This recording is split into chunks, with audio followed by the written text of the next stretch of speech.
Tikmēr Latvijā šonedēļ uzturējās ietekmīga persona no Krievijas varas elites, ko klātienē Maskavas namā satika arī viena no mūsu iepriekšējā stāsta varonēm. Tas bija ārlietu ministrijas paspārnē strādājošs aģentūras Rosatrudņičestvo vadītājs Konstantīns Kosačevs. Šīs institūcijas mērķis ir savu tautiešu interešu aizstāvība ārzemēs. Tā pieminēta mūsu drošības policijas pēdējā gada pārskatā kā viena no galvenajām, kas stiprina Krievijas ietekmi Latvijā. Kosačevs šonedēļ bija ieradies uz Saskaņas centra līdera Jāņa Urbanoviča rīkoto Baltijas fórumu. Уважаемые коллеги! Asiņainie notikumi Ukrainā guvuši atskaņas arī Baltijas fórumā. Atšķirībā no citām reizēm klāt nebija ne eksprezidenta Gunta Ulmaņa, ne Latvijas ministru, vien parlamentārie un valsts sekretāri. Savukārt Krievijas puse savu pārstāvniecību bija pastiprinājusi. Ieradās ārlietu ministrijas aģentūras Rosatrudņičestvo vadītājs Konstantīns Kosačevs un arī žurnālisti no ietekmīgiem Krievijas mēdījiem RIA Novosti, Moskovskij Komsomolets, Izvestija un Rossijskaja gazeta. Bieži fóruma runās izskanēja vērtējumi par Ukrainas notikumiem, pārsvarā brīdinājumi nekašķēties ar Krieviju. История показывает, что мир и стабильность на европейском континенте удавалось обеспечивать в периоды, когда Россия активно участвовала в европейских делах. Попытки изолировать нашу страну приводили в действие процессы сползания к катастрофам мировых войн. Это история. Kā parasti ieradās Krievijas gāzes lobijs, ITER Latvijas šefs Juris Savīckis, uzņēmējs Ivars Strautiņš, prokrievisku noskaņotais lietuviešu eiroparlamentārietis Justas Peleckis, Krievijas enerģētikas un ģeopolitikas speciāliste Jeļena Taļēgina, kā mājās te jutās nepilsoņu kongresa līderes Elizabete Krivcova un Jeļena Pačīnska, no kuru aktivitātēm Saskaņa vārdos cenšas norobežoties. Klāt bija arī redzamākie fóruma rīkotāji Urbanoviča partijas biedri no Saimas, Rīgas un citām pašvaldībām.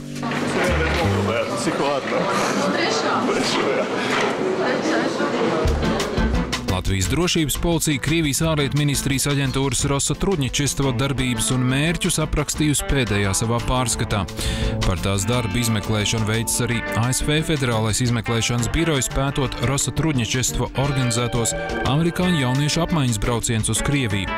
ASV spēcdienestam radušās aizdomas, ka patiesībā šādi notikuši mēģinājumi atlasīt potenciālos kandidātus sadarbībai ar Krievijas spēcdienestiem.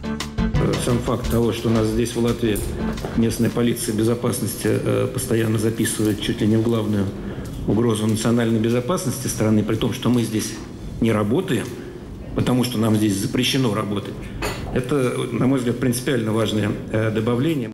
Pagājušajā gadā Rosatrudņičestvo notikušas reformas. No aģentūras, kas pati rīko pasākumus, tā kļuvusi par grantu izsniedzēju savām atbalsta organizācijām ārvalstīs. Lai partneru projektus vērtētu un dalītu naudu, tā nepieciešams filiāls uz vietas.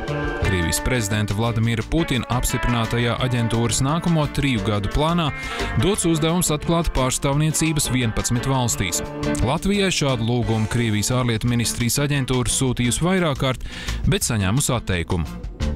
Es apsveicu Kosačeva kunga deksmi šajā jautājumā, bet es domāju, ka mūsu nostāja savādāk šajā jautājumā. Mums ir tomēr jāskata jebkuras šāda veida eventuālas institūcijas atvēršana, izejot no Latvijas nacionālām interesēm, izejot no mūsu saistībām gan pret sabiedrotiem, izejot no to, kā šāda veida, soļi varētu veicināt vai neveicināt sabiedrības integrāciju. Diezin vai šādas pārstāvniecības izveide varētu veicināt sabiedrības integrāciju, tas nozīmē, ka tas nav Latvijas valsts interesēm atbilstoši. Kosačevs lepojas, ka pats personīgi piedalījies aizsardzības likuma grozījuma izstrādē, kas pret valstīm, kurās tiek darīts pāri tautiešiem, ļauj piemērot pat militāru uzbrukumu. Tas pilnībā atbilstot starptautiskajām tiesībām, un Eiropa pret to nesot iebildusi. Россия оставляет за собой право применить военную силу для защиты своих граждан за рубежом в случае применения к ним военной силы. Вот как звучит формулировка этого закона. Что нам здесь, в Латвии, думать об этом? О чем? А вы собираетесь применить военную силу по отношению к гражданам России на территории Латвии? Нет, мы смотрим, что происходит в Украине. Так, а что там происходит? Как вы думаете? В России, на Украине я говорил, что я думаю. Я думаю, что на Украине происходит глубочайший внутренний кризис, спровоцированный не Россией. Россия не применяет никакой военной силы, никакой вооруженной силы на Украине. Вот все, что происходит сейчас на Украине. Поэтому, если вам хочется что-то себе представить в вашем воображении, напугать себя дополнительно, ну, наверное, это ваше право. Spasibo, kolēģi!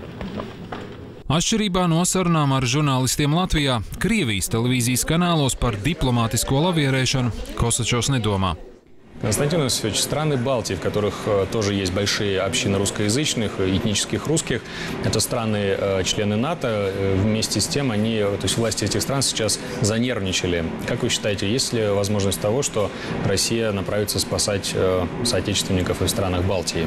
Если русских будут убивать, то Россия будет их защищать всеми доступными средствами. Все зависит от того, что будут делать власти. Вот на Украине существовала реальная угроза безопасности и жизни людей. Туда двинулся так называемый Евромайдан в самом своем худшем исполнении с дубинками и цепями наводить порядок.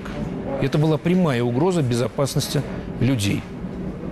Если эта угроза будет возникать где-то в других странах, в других частях света, Россия будет реагировать точно так же, как на это реагируют все другие государства, которые уважают себя и защищают своих граждан.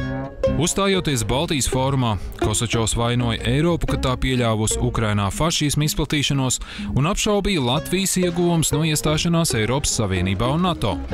Если задавать вопрос, явилось ли членство Латвии в Евросоюзе и в НАТО решением проблем самой Латвии, латвийской нации, на мой взгляд, нет. Saimnes Nacionālās drošības komisijas vadītājs Valdis Zatlers esot arī prezidenta amatā sekojis līdzi Rosatrudņečistava darbībai. Viņš uzskata, ka aģentūra palīdz Krievijai piesaistīt tautiešu ārvalstīs, lai realizētu savas ārpolitiskās intereses, kas ir agresīvas ar mērķi destabilizēt situāciju kaimiņu valstīs. Skatoties Kosačova kunga publiskos tekstus, tie vienmēr ir bijuši naidīgi vai agresīvi pret Latviju un Baltijas valstīm. Ja Kosačova kungs runā par sadarbību ar Krievijas kaimiņu valstīm, tā viennozīmīgi ir agresīva sadarbība un Latvijā nav pieņemama. Kā vērtējums tas, ka šīs iestādes pats vadītājs brauc uz Latviju? Tas ir uzmanīgi jāvēro. Un gadījumā, ja Kosačova kungs vērsīsies agresīvi pret Latvijas valsti, es domāju, ka tā būs pēdējā reize, kad viņš iebrauks Latvijā. Es atturētos komentēt precīzi Zatlera kunga viedokli. Tur nav ko vairs vispār par to runāt. Tāpēc viņš nav tā persona, kuras viedokli vajadzētu ņemt vērā. Zatlera kungs? Jā.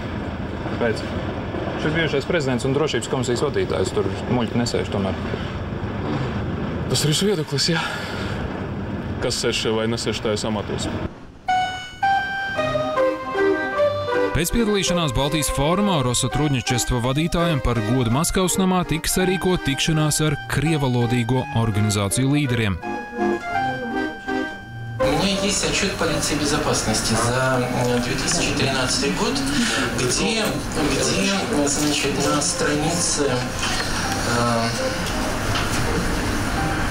странице 9 опубликован логотип сотрудничества, и где ваше замечательное агентство отнесено к тем структурам, которые, так сказать, угрожают национальной безопасности Латвийской Республики.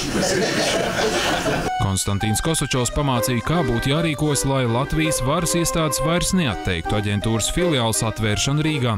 Tam nepieciešams kopīgs un labi koordinēts darbs. Если и когда с вашей стороны пойдет в адрес латвийских властей, в адрес, не знаю, международных организаций, естественно, в адрес Российской Федерации, там волна обращений, что вам нужен, помимо Дома Москвы, при всем уважении, вам нужен Российский центр науки и культуры, поверьте, нам будет легче уже работать и с МИДом Латвии, с правительством Латвии. Urbanovich kungs, pilnīgi viens jautājums. Kādēļ jūs uzaicināt Kosačovu kungu šo konferenci?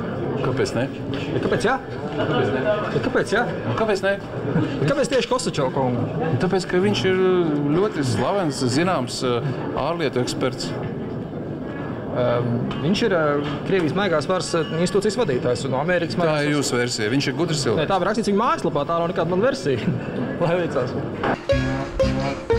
Это у меня совсем как-то так серьезно какая-то